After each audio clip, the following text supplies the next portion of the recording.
जैसा कि आपको पता है कि आज आजम खान सवाती जो है पीटीआई कैंडिडेट थे NA-15 से,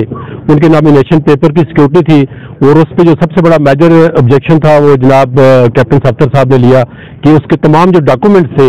बेस से वो फ्रॉड था और जली थे। और ये हमने कहा था कि वो क्योंकि फ्यूजिटिव फ्रॉम लॉ है, 2 FIR हैं FIA की उनके, और वो स्कैंडर भी है और फ्यूजिटिव फ्रॉम लॉ भी है, तो वो जब इश्तिहारी हो चुके हैं, लिहाजा हमने बड़ा चैलेंज किया उनको कि आप अगर आज भी आ जाए और रिटर्निंग अफसर के पास पेश होकर अपने डॉक्यूमेंट्स वेरीफाई कर दें कि ये मैंने साइन किए हैं, तो हम आप ऑब्जेक्शन नहीं लेते। इससे बड़ा जो है कंसेशन जो है मेरे ख्याल में अपोजिट कौंसल और जो आदमी जो केस करता है वो कभी नहीं किसी बंदे को देता कि आप सामने आके ये वेरीफाई कर दें कि मेरे सिग्नेचर है, मैं यहाँ पे मौजूद हूँ पाकिस्तान के अंदर। तो हम कहते हैं हम ऑब्जेक्शन जो है वो हम लेते ही नहीं, हमने ऑब्जेक्शन खत्म कर दिया था ताकि आपको मौका मिले। लेकिन वो जिस जगह पे छुपे हुए हैं वो ना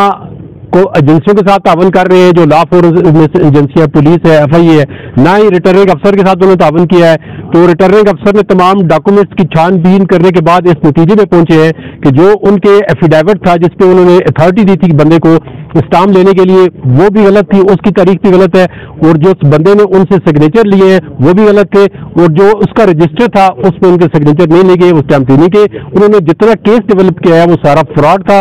और इसकी वजूहत हमने ये दी है कि अगर वो आज अगर देखें एक बंदा इलेक्शन लड़ता है तो उसको कोई डर लगता है, जिन्हों से लोग इलेक्शन लड़ रहे हैं पाकिस्तान से बाहर बैठ के वो कहते हैं जी हमारे पेपर नॉमिनेशन करें, हम आके सेटिस्फाई करेंगे रिटर्निंग अफसर को।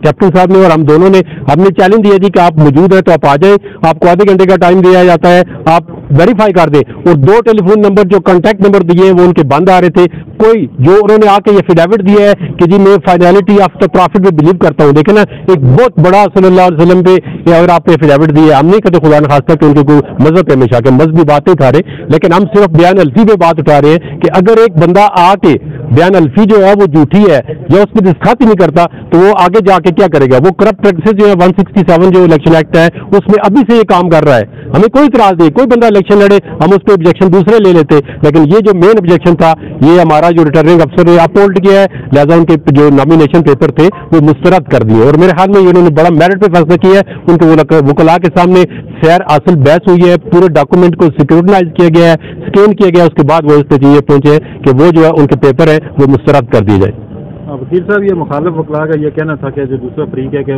वीडियो कॉल के जरिए